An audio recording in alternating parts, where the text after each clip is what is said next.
Olá, vamos ao terceiro vídeo da série com os assuntos mais cobrados pelo Enseja. E aí nessa terceira aula eu vou falar sobre geometria. Geometria também está dentro dos assuntos mais cobrados na prova do Enseja, tá bom? Para esse assunto eu trouxe aqui 5 tópicos dentro da geometria que são muito cobrados e a gente vai falar um pouquinho sobre cada um deles, tá? Eu tenho o estudo de ângulos, o Enseja adora colocar questões de ângulos. A gente vai fazer 2 questões aqui. Vocês vão entender basicamente o que é cobrado de ângulos no Enseja.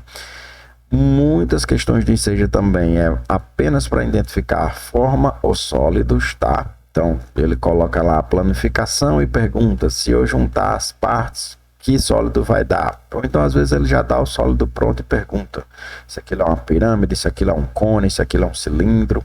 Já apareceu muitas questões no Enseja também, tá? A questão da própria planificação, a gente vai ver também que ele adora cobrar planificações. Ele dá uma planificação lá e quer que a gente identifique que figura é aquela, ou mostra o sólido e pergunta qual é a planificação daquele sólido, tá bom? Áreas de retângulo e quadrado, e alguém mais astucioso, alguém que está mais por dentro do que está cobrando, ou algum professor que está dando uma olhadinha na aula aqui, está perguntando, cadê triângulos? Onde é que está triângulos? Como é que esse cara está dizendo que são os assuntos mais cobrados se ele não fala em triângulos? Sim, triângulos é um assunto bastante cobrado no Enseja, só que daria uma aula só para triângulos. Então eu posso até colocar aqui como aula bônus depois das 5 que eu trabalhar agora, tá? E a gente pode fazer uma aula só sobre triângulos. Por que não uma live, né? O Enseja é agora em agosto. Se a gente chegar nos 500 inscritos aí até julho, por que não fazer uma live sobre triângulos? Deixa aqui nos comentários se você assistiria, se você topa, né? A gente fazer uma semana de revisão para o Enseja. Isso pensando mais para frente, tá? Vamos tratar na aula de hoje. Então sim, triângulos é bastante cobrado, mas daria uma aula só para triângulos.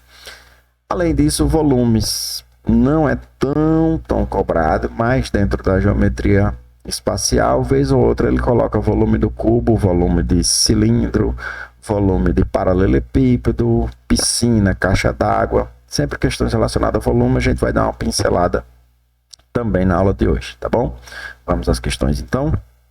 Então vamos lá, nossa primeira questão, questãozinha de ângulos, lá do Enseja 2017, que diz o seguinte: no esboço de um projeto de construção, um viaduto passará sobre 2 avenidas paralelas, conforme a figura. O menor ângulo formado pela avenida que segue no sentido 1 e o viaduto é de 30 graus. Qual será o maior ângulo formado pela avenida que segue no sentido 2 e o viaduto? Boazinha essa questão, tá? Questãozinha que envolve retas paralelas, importante a gente gravar essas retas paralelas aqui, ó, tá? Essas 2 retas são paralelas, faz com que, deixa eu puxar umas retinhas aqui pra gente discutir melhor uma figura, ó. Se essas 2 retas são paralelas e existe uma terceira reta que as cruzam, mais ou menos essa mesma figura aqui, né? Tudo que acontecer nessas angulações aqui, tá? Será igual, já que elas são paralelas. Estou dizendo que esse ângulo aqui, ó, essa abertura aqui, vai ser igual a esse ângulo aqui.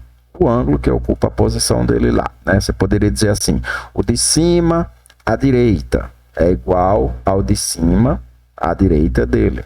O de baixo da esquerda é igual ao de baixo da esquerda dele. Então, tudo que acontece nesses ângulos aqui, nesses 4 ângulos aqui, acontece aqui. Eles têm a mesma abertura, eles têm o mesmo valor, a mesma medida em ângulos, tá bom? Isso já vai ajudar na nossa questão. Outra coisa que ele informa na questão é que o menor ângulo na rua do sentido 1 e o viaduto, qual seria o menor ângulo? E aí você fica em dúvida, né? Qual desses 2, professor, é o menor ângulo? Eles são iguais. Isso é outra propriedade de ângulos, né? Ângulos opostos pelos vértices são iguais. Esse ângulo aqui, ele tem a mesma medida desse ângulo. Os 2 têm 30 graus. Foi a questão que falou, né? Então, sempre se pega nisso também. Se você tem o cruzamento entre 2 retas quaisquer, fazer um cruzamento aqui qualquer. tá? Eu tenho certeza absoluta que esse ângulo é igual a esse. A geometria é uma propriedade da geometria, ela já me garante isso, eu não preciso ficar provando para ninguém, tá? Então, esses dois ângulos são iguais. Ou seja, não ficasse em dúvida qual será o menor, meu Deus. Esses dois ângulos aqui têm o mesmo valor, eles são de 30 graus. O que é que eu falei de retas paralelas? Tudo o que acontecer aqui, eles são correspondentes no outro cruzamento, já que elas são paralelas. Então, aqui eu também tenho esse ângulo de 30 graus. Não vou colocar aquele lá de baixo, não, para a questão não ficar cheia de valores, tá? Para ficar enxutinho. Então, se eu tenho 30 graus aqui, eu tenho 30 graus aqui. Por que que eu estou trazendo para cá? Porque é isso que ele quer, né? Qual o maior, agora ele quer o maior ângulo formado pela reta do sentido 2 e o viaduto. Então, ele quer saber qual o valor desse ângulo aqui, ó. Esse ângulo aqui seria o nosso X da questão. Quer saber qual o maior ângulo. Será que não é esse, professor? Mesma ideia, eles são opostos pelos vértices, pelo vértice, então eles são iguais, tá? Então, escolhi esse, mas você também poderia ter escolhido esse daqui. Outra coisa que vai nos ajudar muito, e é uma coisa bem batida, você com certeza sabe qual o tamanho em ângulos de uma volta completa. Vou dar uma volta no planeta, vou comprar uma câmera que pegue 360 graus, né? O skatista deu um 360, você sabe que ele deu uma volta completa em torno do próprio eixo. Então, saber disso ajudaria e muito na questão, porque se eu tenho que uma volta completa é 360, eu sei que meia volta é a metade disso, é 180 graus, tá? E aqui, ó, eu teria a volta completa, os 360. Aqui eu tenho a meia volta. Meia volta é 180 graus, tá? Como eu sei que isso daqui equivale a meia volta, eu só preciso saber qual ângulo é que somado com 30 dá 180. Não precisa nem equacionar, né? Eu vou equacionar para ficar bonitinho aqui. Todo mundo já deve ter percebido quanto que é. Qual o ângulo que somado a 30 graus dá igual a 180 graus? Ora, é o ângulo de... Só é pegar 180 e tirar, subtrair o 30, né? É o ângulo de 150 graus. Acabou a questão. 150 graus, letra C. É o gabarito correto dessa questão, tá? Ângulos merecem uma aulinha só para eles, tá? Tem muito... Eu dei uma pincelada rápida para o que servia para essa questão, mas caso você queira uma aula completa sobre ângulos, coloque aí nos comentários que eu já gravo e já deixo disponibilizado aqui, tá? Se tá com pressa, procura outro bom professor aí no YouTube, tem ótimos professores de matemática no YouTube, com certeza vai ter algum que montou lá uma aula sobre ângulos, ângulos opostos, retas paralelas cortadas por uma transversal. Pode procurar por esses títulos aí que com certeza vão ter aulas maravilhosas sobre ângulos. E aí você dá uma revisada completa. Mas para essa questão, isso daqui já bastava, tá bom? Vamos para a segunda questão, de novo falando de ângulos, tá? E aí eu recomendo que, se você está acompanhando a aula completa, pausa o vídeo agora, lê a questão e agora você tenta resolver ela, tá? Depois você dá o play e vê se bateu com o seu gabarito, se você entendeu o conceito que a gente usou na questão passada, porque vai nos ajudar agora de novo, tá bom? Essa questão já foi no Enseja 2018, questão 35, tá? E ela diz o seguinte: uma empresa foi contratada para a construção e pavimentação de um certo bairro. O arquiteto responsável pelo projeto apresenta o seguinte esquema. E aí ele tem a rua A, a rua B, a rua C e a rua D. Ele vai falar alguma coisa sobre essas ruas e fazer a pergunta. Sabe que as ruas A e B são paralelas. Ó, de novo, ele já me entrega que a rua A e a rua B são paralelas. A rua C é perpendicular. Novidade, porque não teve na outra questão, mas eu falo já o que danado é isso, tá? Ela é perpendicular às ruas A e B. O engenheiro responsável pela obra constatou que no desenho da praça faltavam as medidas de alguns ângulos e os calculou. A medida encontrada pelo engenheiro para o ângulo formado pelo cruzamento da rua C com a rua D é esse pedacinho aqui, mas eu já vou montar um esquema lá aqui nesse lado para ficar mais fácil para a gente, tá? Mede quantos graus. Então, 30, 60, 90 ou 150 graus. Então, ele quer saber esse pedaço.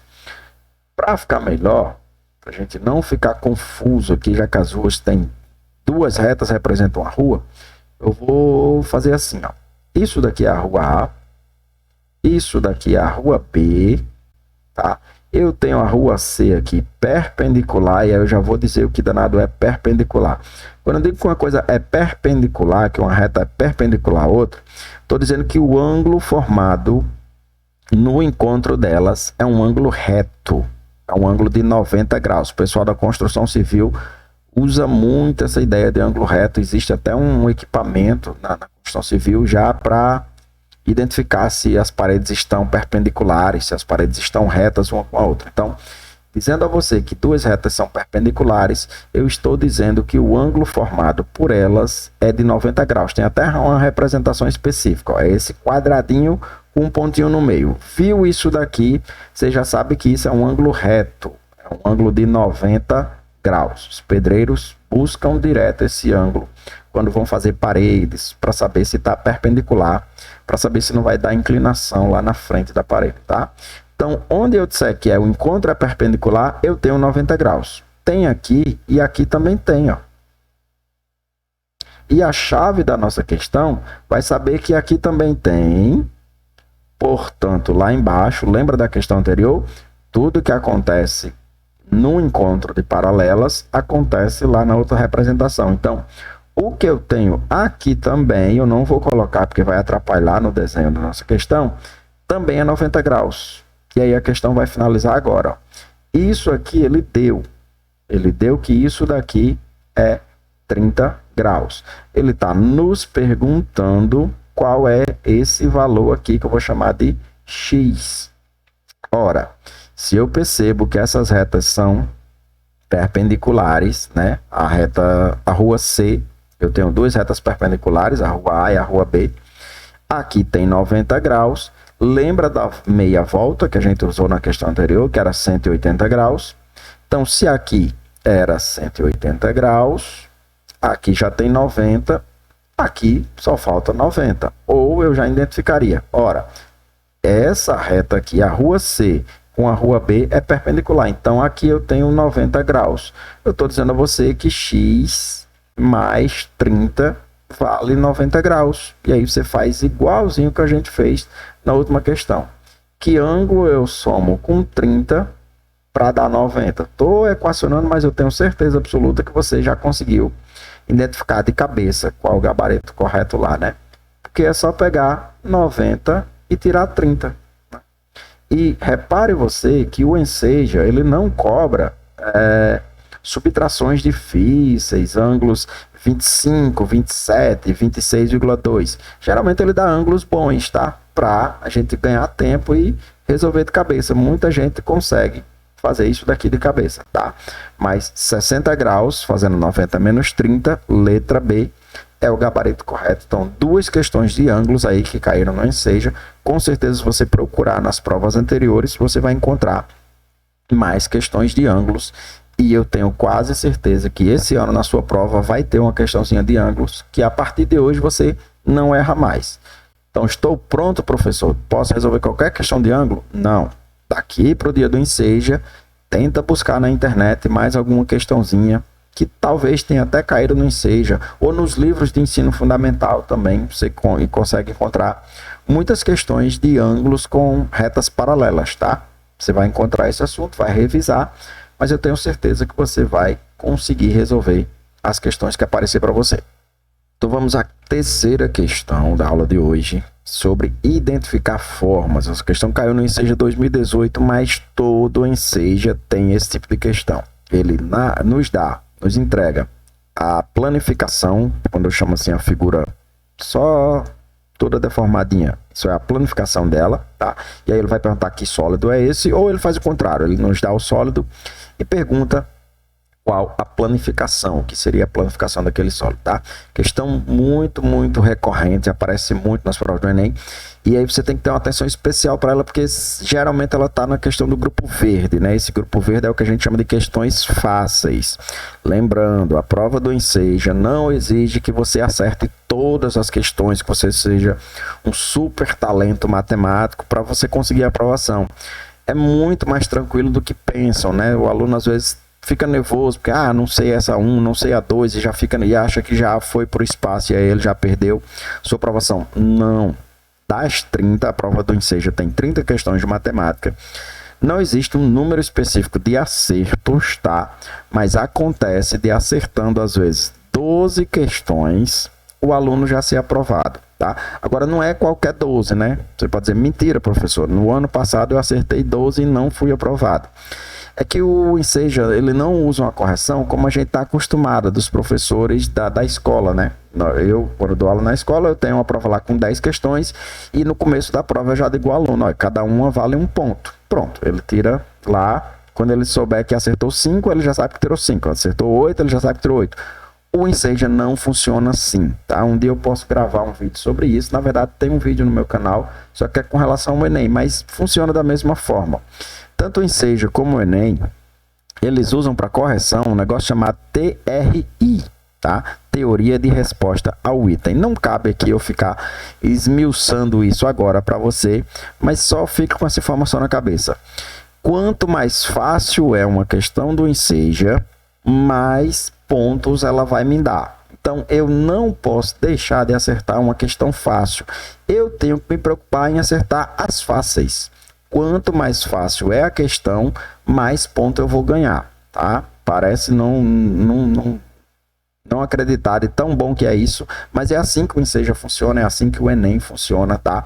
Eu não preciso, se eu ler uma questão e vi que ela vai ser muito difícil, ela vai ser difícil para mim e ela vai ser difícil para todos os concorrentes que estão ali, todos os participantes daquele dia vão ter dificuldade. Aquela questão vai valer bem pouquinho ponto, tá? O Enseja premia o aluno que tem um negócio chamado coerência. Não é o aluno sabe tudo, é o aluno que tem coerência, que acerte as questões fáceis, tá? E essa questão aqui está dentro do grupo das mais fáceis. Por isso que você não poderia deixar passar por ela sem acertar. Vamos a ela. Durante uma feira de matemática de uma escola, os alunos resolveram oferecer lembrancinhas em forma de sólidos geométricos. Foram disponibilizados para a confecção das lembrancinhas moldes planificados nos formatos representados nas figuras. Então, você tem a figura 1, figura 2, figura 3 planificadas, tá? São uma espécie de caixinhas que você vai montar. Você vai fechar e vai montar caixinhas, tá? E aí ele pergunta justamente isso. Os sólidos que correspondem às planificações apresentadas respectivamente nas figuras 1, 2 e 3 são. Você tem que dizer que sólido é esse, que sólido é esse, que sólido é esse, quando você fechar essa caixinha. Então, imagina que isso aqui é a base da caixinha e aqui são as paredes, ó. Eu vou levantar essa, levantar essa, levantar essa. Eu trouxe essa figura aqui até para a gente ver, ó. Quando eu tiver aquela base lá embaixo e fechar os triângulos, o que é que eu tenho aqui? Uma pirâmide de base triangular. Tem até um nomezinho para isso, poderia chamar de tetraedro, mas ele preferiu usar o nome convencional, o nome mais comum, que todo mundo ia conseguir ver. Isso aqui é uma pirâmide, né? E a base dela é um triângulo, então uma pirâmide de base triangular.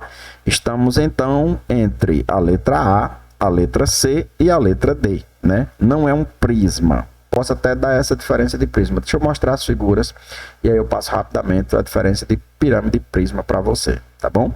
Por que que isso não é um prisma, professor? Por que que isso é uma pirâmide? Mas vamos à segunda figura. Imagina que aqui eu tenho a base, isso aqui vai ficar no chão, né, sobre a mesa. E aí você vai levantar essa parede, levantar essa parede, levantar essa e aí sobra a tampa para você colocar no final.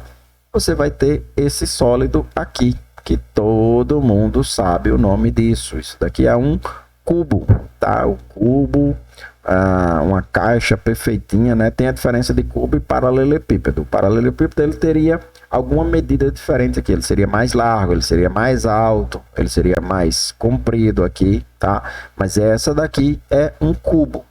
Ainda estamos entre letra A e letra D, porque a letra A Pirâmide de base triangular, cubo. Letra D, pirâmide de base triangular e cubo. O que vai resolver agora é quando a gente fechar isso daqui, ó. Imagina que aqui são as bases, ó. Eu tenho esses dois triângulos, né? Que eu vou levantar aqui, vou encontrar essa parede e essa parede aqui, tá? E vou ter essa figura aqui, ó. Vou ter mais ou menos isso. Tem um chocolate que vende numa embalagem parecida com essa, né? Um chocolate famoso aí. Mas enfim, o que é que eu tenho aqui, professor? Eu tenho uma base triangular, tá aqui essa base triangular, e isso daqui é o que eu vou chamar de prisma. Então eu tenho um prisma de base triangular. Não é um prisma de base pentagonal, como a letra D está dizendo. Então eu sei que a resposta certa é letra A. Antes da gente ir para outra questão, como prometido, vamos diferenciar a partir de agora o que é uma pirâmide e o que é um prisma. Tá? Muita gente erra por não saber diferenciar pirâmide de prisma. É bem simples entender. A pirâmide ela vai ter essa ponta, o que eu vou chamar de vértice, tá? Uma pirâmide sempre tem lá em cima dela esse negocinho chamado vértice. O que é que eu digo aqui, ó? É que todas as linhas que saíram lá da base vão se encontrar em um único ponto. Elas procuram se encontrar em um único ponto, independente de quantas linhas tenha, tá? Se a base fosse um pentágono, tivesse 5 lados, todos os 5 lados, todas as 5 retas aqui, vão lá no final se encontrar num ponto único. Então, quando você vê esse ponto único de encontro, com certeza esse sólido trata-se de uma pirâmide. O prisma, não. O prisma, a base que você tem lá embaixo, aparece novamente com a mesma medida lá em cima. Ó, você tem esse triângulo aqui, eu até foquei as bases aqui, né? Essa base de baixo, ela vai aparecer de novo lá em cima. Então, quando eu tenho o prisma, eu tenho uma base, e aí as retas crescem, né, aumentam, sobem aqui de forma perpendicular, e aí quando eu chego lá em cima, a mesma base que eu vejo lá embaixo é a mesma base que eu vejo lá em cima. Então isso é um prisma, pode ser com triângulos, com quadrados, com pentágonos, com hexágonos, não importa quantos lados. Eu vi a face embaixo e lá em cima eu tenho de novo a mesma face, eu tenho um prisma, tá bom? Entendida a diferença entre prisma e pirâmide, vamos para a quarta questão. E eu vou fazer como fiz na 2, né? Já dei uma pincelada em prisma, em pirâmide, em planificação, em sólido. Dá um pause no vídeo e tenta você responder essa questão também, super fácil, lá do Enseja 2019. Pausa, depois você vê a solução para ver se bateu com o que você estava pensando. Vamos lá, vamos ver se você acertou. A questão 31, lá do Enseja 2019, que diz: uma chapelaria criou um novo modelo de chapéu para o figurino de uma escola de samba. Para a entrega dos chapéus, foram utilizadas embalagens específicas com tampas, como apresenta a figura. Então, isso aqui é a embalagem que vai colocar o chapéu dentro. Ok. E aí vem, ó, a base de cada uma dessas embalagens tem forma de paralelepípedo, pentágono, pirâmide ou triângulo. Primeiro, quando eu falar de base, eu estou falando de uma figura plana. Base é uma figura plana. A base vai ser um triângulo, vai ser um quadrado ou um retângulo, vai ser um pentágono. Eu estou desenhando a grosso modo aqui só para mostrar que base não é figura espacial. A base não pode ser um paralelepípedo, tá? Muita gente olhou, será que a base é isso, né? Esse sólido aqui é a base? Não. A base é só isso daqui, ó. A base só pode ser uma figura plana. A base é o que está encostando na mesa, é o que está encostando no chão, tá? É o que sustenta o sólido todo. Então, a base, mal desenhada aqui por mim, é só essa parte que eu grifei em negrito aqui, tá? Então, a base é isso. Não pode ser um paralelepípedo, não pode ser uma pirâmide, tá? A gente tem uma pirâmide aqui, mas não é a base. Ele está perguntando qual é a base. A base, nesse caso, ou é um pentágono ou é um triângulo.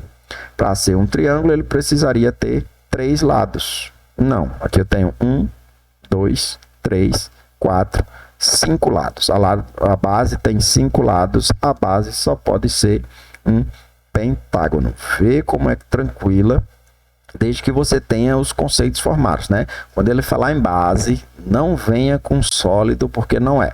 A base tem que ser uma planificação, a base tem que ser uma figura plana, tá? E aí, quantos lados ela tem, vai indicar o nome dela, né? Triângulo, 3 lados. Quadrado ou quadrilátero, a gente chama também, né? Aí, pentágono, hexágono, heptágono, vai lembrando quando um time é campeão 6 vezes, ela é hexa. Quando o time é campeão 7 vezes, ela é hepta. Então, tem essas nomenclaturas aqui. Nunca vi o enseja indo além do hexágono, tá? O hexágono é 6 lados, hexa, vem de 6, né? Aqui nessa nossa, pentágono, penta, é o que o Brasil tem, né? A seleção brasileira de futebol é pentacampeã. Ela está em busca do hexa, ela tem 5 e ela está buscando o 6º título. Então, as nomenclaturas também servem para geometria. Pentágono, 5 lados. Hexágono, 6 lados, tá bom? Então, nessa nossa aqui, 5 lados, com certeza, era um pentágono. Ele colocou essa pirâmide aqui, muita gente marcou pirâmide, mas agora que você está atento, que você sabe a diferença entre plano e espaço, entre sólido e planificação, você não erra mais uma questão desse tipo se ela cair esse ano, tá bom? Vamos seguir? Vamos para a nossa quinta questão, um assunto que eu acho choquinho, tá?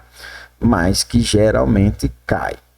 Tem um macetezinho, você não erra mais questões desse tipo, mas é muito comum acontecer erros nesse tipo de questões. Tanto é que ela não é uma questão difícil, mas lá pela TRI, geralmente ela não entra no grupo das questões mais fáceis, ela fica ali no meio do caminho, porque muita gente se confunde nesse tipo de questão. Eu vou dar um macetezinho para você não errar mais, tá? Que é quando ele bota formiguinhas andando, aí a formiga faz um caminho. Aí você tem que dar a planificação, a vista superior dessa trajetória. E ele faz muito isso, fez agora em 2018. Na prova do ano passado vai ter outra questão logo após essa aqui também. Então, é uma questão recorrente no Enseja. Vamos a ela. Questão 34. Durante a apresentação de circo, um equilibrista caminha sobre as hastes de um andaime que tem parte superior em forma de pirâmide reta. Tá aqui, tá? E de base retangular, como mostra a figura. O artista percorre ordenadamente o trajeto indicado pela sequência das letras A, B, C, D, E e volta ao ponto A. Então, o que ele faz aqui, eu não vou fazer agora, tá? Ele sai de A, vai até lá em B, sobe lá em B, depois desce para C, vai lá em D, corre para E e volta para letra A. Esse é o trajeto dele. E aí ele vem com essa, ó. A vista superior da trajetória descrita por esse equilibrista é dada por qual figura? Pessoal, vez ou outra erra esse tipo de questão. Vou dar um macetezinho que você não erra mais, tá? Quando ele falar em vista superior, imagine você que você tá lá do alto, mas muito alto, e você tá vendo o que esse cara tá fazendo lá embaixo. Você está tão alto, e é assim que você tem que pensar, tá? Porque eu sei que muita gente vai dizer, não, mas eu estou vendo. Não, você está tão alto que você não enxerga inclinações. Se você estiver lá em cima, você vê esse ponto B, esse ponto C, esse ponto D, mas você vê nessa forma aqui, ó. Vou redesenhar para a gente aqui. Lá do alto, lá do muito alto, você só vê as linhas, tá? Você não consegue identificar que isso daqui tem uma inclinação. Então, esse é o macete. Inclinações, passos dados para cima, você não consegue enxergar se você está lá no alto, tá? Você está tão alto que se esse cara sair daqui e começar a subir, para você ele não sai do canto, tá? Para você tá, imagina, você tá lá no helicóptero, lá em cima, e esse cara começou a subir aqui, se tivesse uma corda aqui para ele subir, né? Ele começou a subir, para você ele não sairia do canto. Então, o macete é esse. Essa inclinação aqui, para você lá no alto, vai ser apenas uma reta. Quando ele sair de A para B, aqui percebe-se, né, que vai haver essa inclinação. Quem tá lá no alto vai enxergar apenas essa forma aqui, ó. Vai enxergar só uma linha reta, não vai enxergar que tem inclinação. E aí ele vem de B para C. Aqui Tudo bem, a gente vê que tem a inclinação, a vista superior não nos dá essa inclinação. Então, para a gente que está lá do alto, ele só faz isso. Parece que ele andou em linha reta de B para C. Depois ele vai de C para D. De D ele vai até E. Isso aqui lá do alto a gente acompanha. E ele finaliza de E, ele vai até A. Eita. Pronto. Mal desenhado aqui. A canetinha aqui é ruim de desenhar, mas essa é a forma que aparece pra gente, ó. É a forma da letra B. A letra B é o gabarito correto. Então, põe isso na cabeça. Eu vou virar para a questão 6. Vai ser de novo planificação e você vai me dizer qual é o gabarito correto, tá? A inclinação não é perceptível a quem está na vista superior. Então, quando você tiver a vista superior, você só iria ver esse formato aqui. Vamos para a questão 6. E aí você pausa e tenta responder essa questão. Mesmo modus operandi. Ele dá o trajeto e quer saber que planificação, que caminho essa pessoa seguiu aqui, tá? Então, pausa o vídeo, tenta responder, depois dá o play e vê se você acertou o gabarito. Vamos lá, você já voltou, já pausou. Questão 38 do Enseja 2018. Uma pessoa sobe uma escada rolante de um prédio comercial. Chegando ao topo da escada rolante, continua caminhando retilineamente e depois de mais alguns passos, vira à esquerda e entra numa loja. A representação do trajeto dessa pessoa até a entrada da loja através de uma vista superior. Então lembra, vista superior, eu estou lá no alto, mas muito alto. Estou vendo esse indivíduo aqui e aí imagina que você está alinhado a ele, né? Você tem a mesma posição dele, só que muito mais alto. O que é que eu disse na questão anterior? Quando você está em vista superior, inclinações não são perceptíveis. Ele vai subir isso daqui inclinado, mas para você que está lá embaixo, para você que está lá em cima, você só vai ver ele andando em linha reta, né? Então imagina que você está alinhado a ele aqui, ó. Será que ele andou assim ou assim? Jamais. Deixa eu fazer o desenho aqui, ó. Imagina que essa é a minha vista superior da escada rolante, mais o caminho de seguir em frente. Então, como eu não consigo ver inclinações, é uma linha só. E aí eu coloquei a sala aqui do lado, tá? Essa salinha aqui. Acho que eu não coloquei a porta, mas pronto, tá aqui a porta da sala, tá? Então, essa é minha vista superior. Eu tenho a planificação dessa sala, tá aqui ela, e eu tenho escada rolante junto com o caminho, que para mim, que não vejo a inclinação, é uma reta só. Então, esse carinha tá aqui. Quando ele sobe a escada rolante na minha vista superior lá de cima, eu só vejo ele andando em linha reta, porque eu não percebo inclinações. Então, faz de conta que acabou a escada rolante. Na minha vista, ele fez isso. E aí, continuou seguindo em frente. Foi mais até encontrar a porta da sala. Quando ele chega na porta da sala, o que é que ele faz? Vira à esquerda. Ele entra para cá. Isso eu vejo, tá? Direita, esquerda, frente, trás eu vejo, que eu não vejo as inclinações. Então tá aqui, ó, mal desenhada, mas ali na representação você já percebe que a letra C é o trajeto dele. Ele foi em linha reta, depois virou à esquerda. Não se deixe levar mais por essas inclinações aqui, ó. Perceba, vista superior, eu não consigo identificar inclinações. Esse é o macete, tá? E aí, de hoje em diante, você não erra mais uma questão desse tipo. Então, vamos lá. 2 questõezinhas sobre áreas. Essa primeira caiu lá em 2019. Vou fazer e explicar tudo que você precisa entender sobre áreas de retângulos. E aí, quando for a questão 8, você dá um pause e tenta resolver sozinho antes que eu resolva, tá bom? Em um terreno com formato retangular, cujos lados medem 150 e 100 metros, está indicado na figura para nos ajudar, tá? Será construída a sede campestre de um clube. Tá aqui, essa parte em preto é a sede.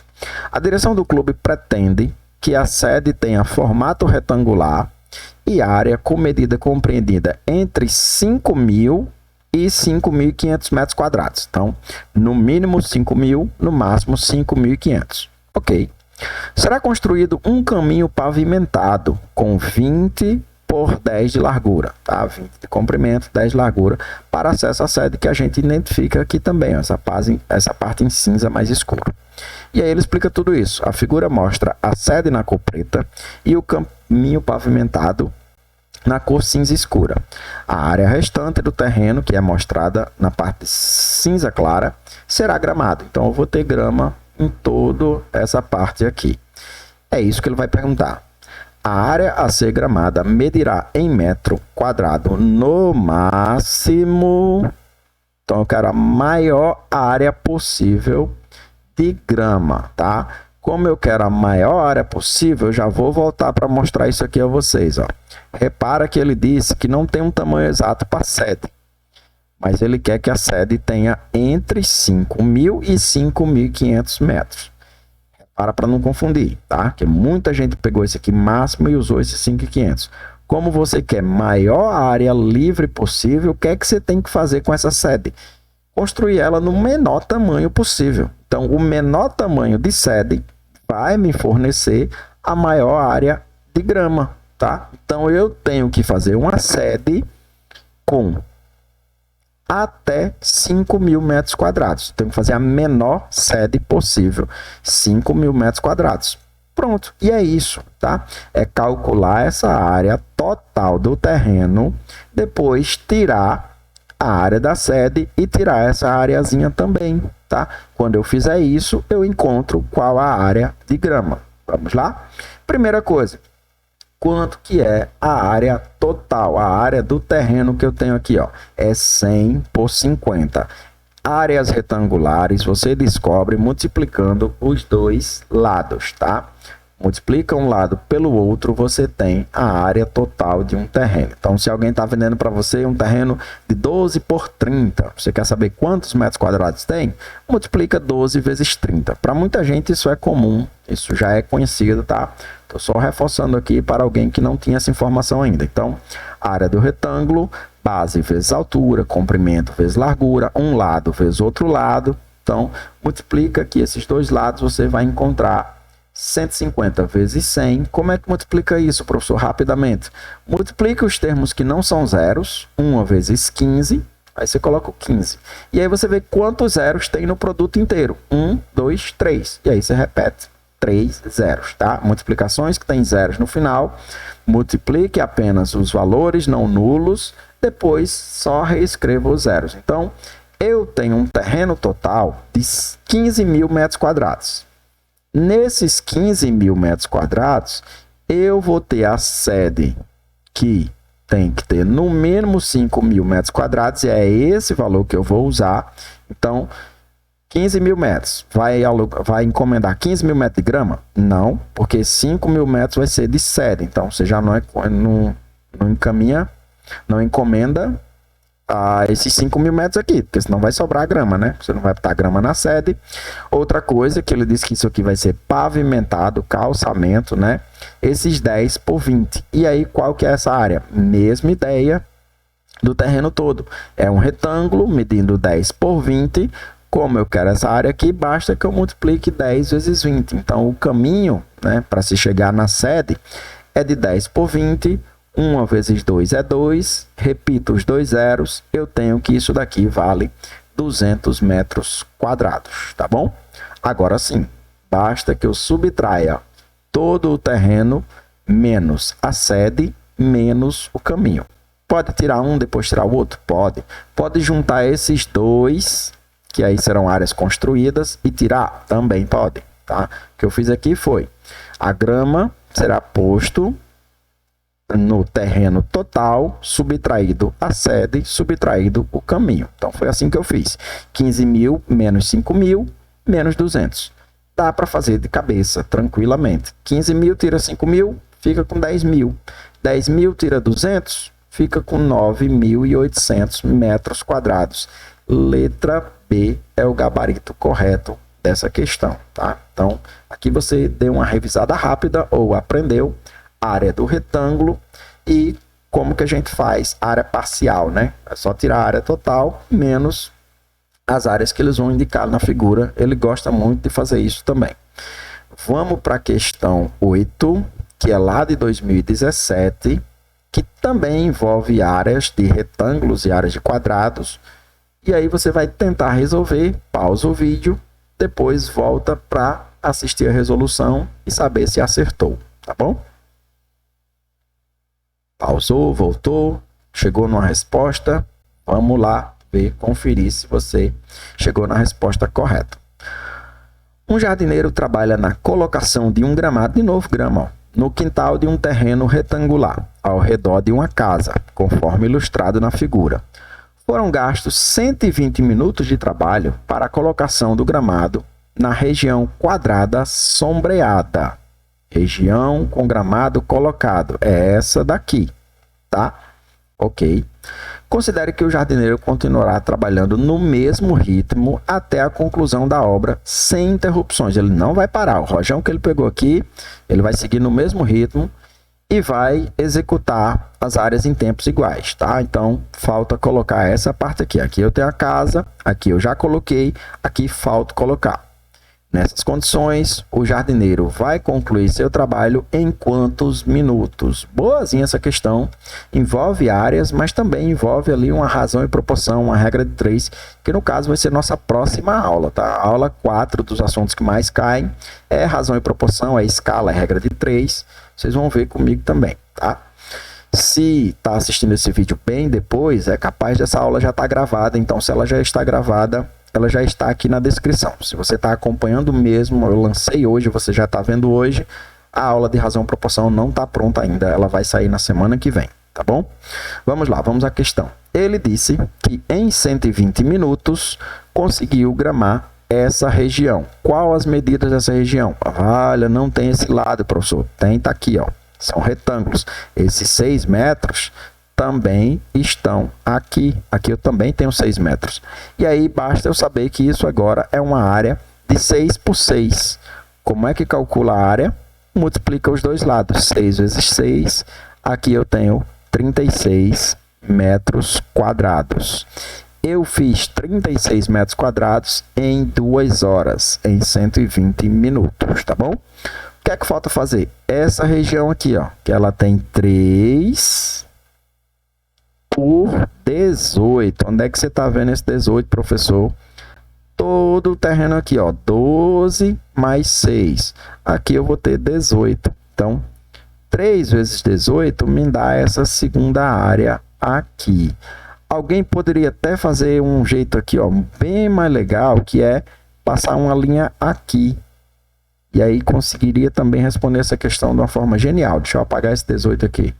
Acabei de ver que dava para a gente ter um raciocínio muito bom. Deixa eu tirar esse 18. Pronto.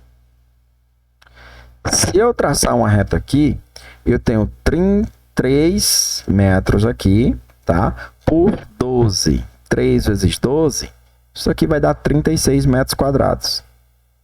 Que é a mesma medida do que eu já fiz. Isso aqui eu fiz em 2 horas. Eu vou botar em minutos porque ele deu em minutos, né? 120 minutos. Eu vou continuar no mesmo ritmo, gastando o mesmo tempo, tá? Então, aqui eu gastei mais 120 minutos. Acabou? Não. Falta ainda esse pedacinho aqui, que ele tem 6 por 3. 3 vezes 6, tá? Aqui ele tem 3, aqui ele tem 6. 3 vezes 6, 18 metros quadrados. Não sei se dá para perceber, mas agora você vai, que 18 é a metade de 36. Então, essa área aqui tem a metade dessa, tem a metade dessa, apesar de ter formato diferente, né? 18 metros equivale a metade de 36. Ora, pensando em proporção, se 36 eu gastei 120 minutos, 18, que é a metade, eu vou gastar 60 minutos. Pronto, agora a gente chegou na quantidade total de tempo. Ó, 2 horas aqui, mais 2 horas aqui, mais 1 hora aqui. Qual o total de tempo que eu gastei? Basta que eu somasse 120 mais 120 mais 60, que são as 5 horas, né? Mas muita gente já conseguiu perceber que isso daqui vale 300 minutos, letra D. É excelente essa questão. Essa não era a única forma de fazer, mas é uma forma que eu acabei de notar aqui, que ficaria bem fácil de entender e de raciocinar, tá? Essa questão está no grupo das mais fáceis? Não, talvez ela está ali no grupo das médias, tá? Então, fazer essa questão já te daria alguns pontinhos a mais também. Quase terminando, penúltima questão da nossa lista de hoje. Essa questão que caiu lá em 2018 diz: a piscina de um condomínio tem a forma e as dimensões em metros mostradas na figura e encontra-se vazia. Para encher a piscina, o síndico contratou uma empresa que vende água potável a custo de R$ 5,00 o metro cúbico. A empresa entrega a água em caminhões-pipas.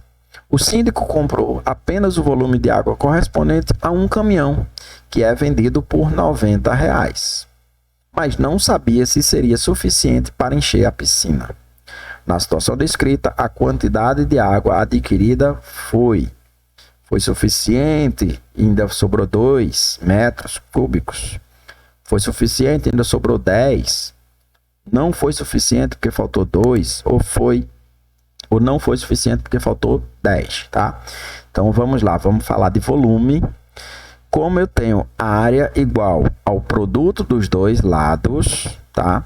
O volume é uma coisa tridimensional, ela não tem só duas dimensões, ela não tem só comprimento e largura, ela tem comprimento, largura e altura, profundidade, no caso da piscina, tá? Então ela tem 3 dimensões, tá? O volume é descoberto a partir também da multiplicação do produto entre 3 medidas, as 3 dimensões. Então, quer saber quantos litros de água cabe na sua caixa d'água? Só medir comprimento, largura, altura, fazer o produto das 3 e aí você já encontra qual é esse volume em metros cúbicos. Aí basta saber que 1 metro cúbico equivale a 1.000 litros de água. Voltando aqui para a nossa questão, como eu tenho um caminhão-pipa que custou R$ 90,00 e cada metro cúbico custa R$ 5,00, eu preciso realizar a divisão 90 para 5 para saber quantos metros cúbicos de água eu comprei, tá? Então, a primeira coisa aqui é descobrir quantos metros cúbicos de água você comprou. E é fácil, né? 90 dividido para 5, deixa eu fazer aqui, 90 dividido para 5, aqui dá 1, que dá 5 e sobra 4. Quando você baixar o zero, vai dar um 8 e a questão acaba, né? Pronto, o caminhão chegou lá no condomínio com 18 metros cúbicos de água. Basta agora a gente calcular o volume da piscina e saber o que é que aconteceu. Faltou água, sobrou água, tá? Como é que calcula? O volume de um sólido, de um paralelepípedo, de uma piscina, nesse caso aqui, é o produto das 3 dimensões, largura, comprimento e altura. Então, eu estou dizendo aqui que o volume é 2 vezes 4 vezes 2. Não se preocupa com a ordem, tá? Se quisesse botar 2 vezes 2 vezes 4, 4 vezes 2 vezes 2, você chegaria no mesmo resultado. 2 vezes 4 é 8, 8 vezes 2 é 16. Então, minha piscina cabe 16 metros cúbicos. Eu comprei um caminhão com 18. O que é que aconteceu, então? Foi suficiente para encher e ainda sobrou 2.000 litros lá. Eu aguei as plantas, eu fiz qualquer coisa. Não nos cabe decidir aqui, né? Mas, enfim, só para dizer que sobrou água. Porque o caminhão tinha 18, a piscina só cabia 16, tá bom? Bora para a última questão de hoje, questãozinha de volume, bem choquinha. Essa com certeza estaria no grupo lá das mais pesadinhas, tá? Não é a questão tranquila, mas estou trazendo para você. Lembrando, no dia de responder sua prova, você não precisa fazer um número específico de questões, você não precisa seguir amarrado numa questão que está dando trabalho. A questão está te causando trabalho, tá difícil de responder ela, pule com toda segurança, com todo o conforto do mundo, pule a questão e vá procurar questões mais tranquilas, questões que você diz, meu Deus, é só isso, é só somar, é só identificar. Então, a sua nota será construída em cima das questões que você fizer, e quanto mais fácil é uma questão, mais ponto ela vale, tá? Vá no dia do ensejo lembrando disso. Pode confiar. Não precisa fazer tantas questões assim. A prova tem 30. Tem professor por aí que diz que se você acertar 12, você passa. Eu gosto de dar uma mais de segurança. Faça ali umas 15, 16, tá? Faça 15, 16 questões. Com certeza absoluta você vai conseguir a pontuação para ser aprovado em matemática. Então, não é aquela prova que eu vou ter que chegar lá e entregar tudo, que eu vou ter que responder toda a prova e aí eu vou tirar uma nota boa. Às vezes, respondendo 12 questões, sim, já aconteceu, o aluno acertar só 12 questões das 30, e ele ser aprovado. Então, vá procurando ali dentro daquelas 30 quais as questões mais tranquilas. Essa daqui, especificamente, eu não colocaria ela numa questão das mais tranquilas, tá? Mas também não é esse horror todo de difícil, não. Acompanhe como eu vou resolver ela, tá bom? Uma construtora solicita a seu fabricante de pré-moldados que altere as dimensões dos blocos retangulares utilizados na construção de paredes. Foi solicitado que cada bloco tenha comprimento externo de 100 centímetros e a largura de 15.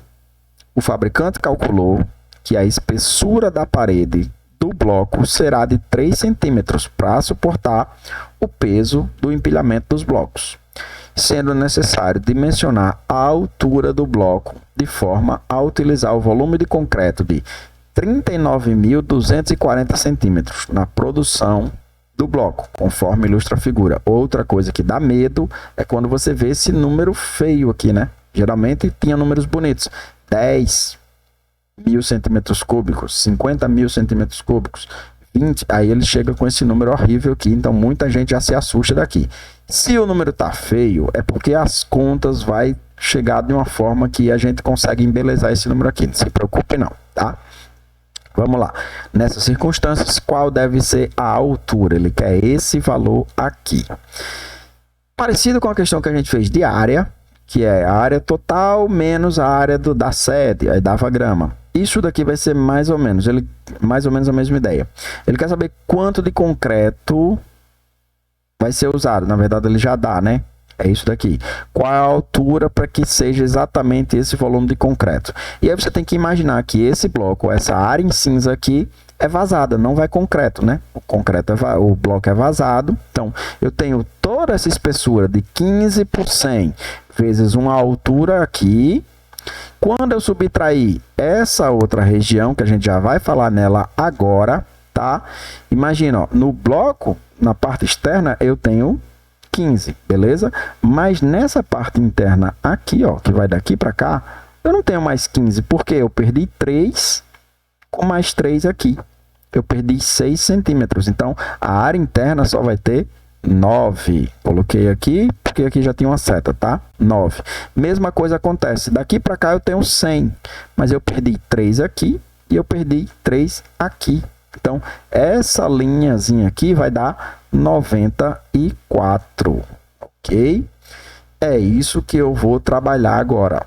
Vou trabalhar na área externa, nas paredes externas do bloco, menos as paredes internas do bloco, e eu quero chegar nesse volume exato de 39.240, ok?